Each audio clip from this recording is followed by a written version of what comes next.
যাদের মোবাইলে র্যাম খুবই কম, স্টোরেজ খুবই কম, মোবাইল স্লো চলে অথবা মোবাইল হ্যাং করে অথবা কোনো অ্যাপস ওপেন হতে অনেক সময় নেয়, ভিডিওটি তাদের জন্য।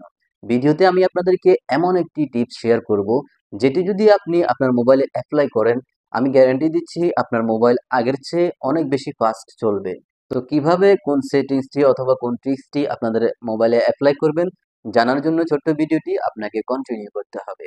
কথা না বাড়িয়ে পুরো স্টেপে চলে যাব। রিকোয়েস্ট থাকবে, আপনাদের জন্য অনেক কষ্ট করে ভিডিওগুলো তৈরি করি, তাই ভিডিওতে অবশ্যই লাইক দিবেন। পরবর্তী ভিডিও পাওয়ার জন্য চ্যানেলটিকে মাস্টলি সাবস্ক্রাইব করে রাখবেন।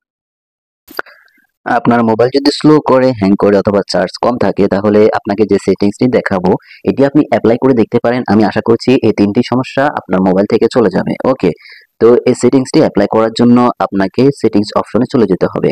আপনার মোবাইলে থাকা সেটিংস অপশন এখানে ট্যাপ করবেন।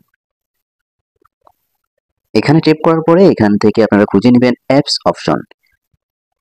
এখানে দেখতে পাচ্ছেন আমি খুঁজে নিলাম অ্যাপস অপশন, এখানে ট্যাপ করব।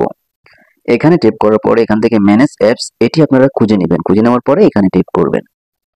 এখানে ট্যাপ করার পরে আপনার সমস্ত অ্যাপস এখানে ওপেন হয়ে যাবে। এখানে ছোট্ট একটি সেটিংস আপনি ওপেন করবেন, তাহলে কিন্তু আপনার মোবাইলের এই সমস্যাগুলো অনেকটাই কমে যাবে। তো আপনি এখান থেকে উপরে থ্রি ডট আইকন পেয়ে যাবেন অথবা এই যে নিচের দিকেও পেয়ে যেতে পারেন। এখানে ট্যাপ করবেন। ট্যাপ করার পরে আদার সেটিংস একটি অপশন পাবেন, এখানে ট্যাপ করবেন। এখানে ট্যাপ করার পরে আপনি এখান থেকে রিসেট অ্যাপস পারফরম্যান্সি এখানে ট্যাপ করবেন। রিসেট অ্যাপস পারফরম্যান্সি এখানে ট্যাপ করার পরে এখানে দিতে পাচ্ছেন রিসেট অ্যাপস, এখানে ট্যাপ করবেন। এখানে এখানে ট্যাপ করার পরে আপনার মোবাইলের যে সমস্ত অ্যাপস অতিরিক্ত র্যাম দখল করে রেখেছে সেটি কিন্তু ক্লিয়ার হয়ে যাবে। তাছাড়া এটি করার পরে আপনার স্টোরেজও অনেকটাই বেড়ে যাবে এবং আপনার ব্যাটারির লাইফ টাইমও অনেক বেড়ে যাবে। ভিডিওটি ভালো লাগলে অবশ্যই লাইক দিবেন। এই ধরনের নিয়মিত ভিডিও পেতে চ্যানেলটিকে অবশ্যই সাবস্ক্রাইব করে রাখবেন।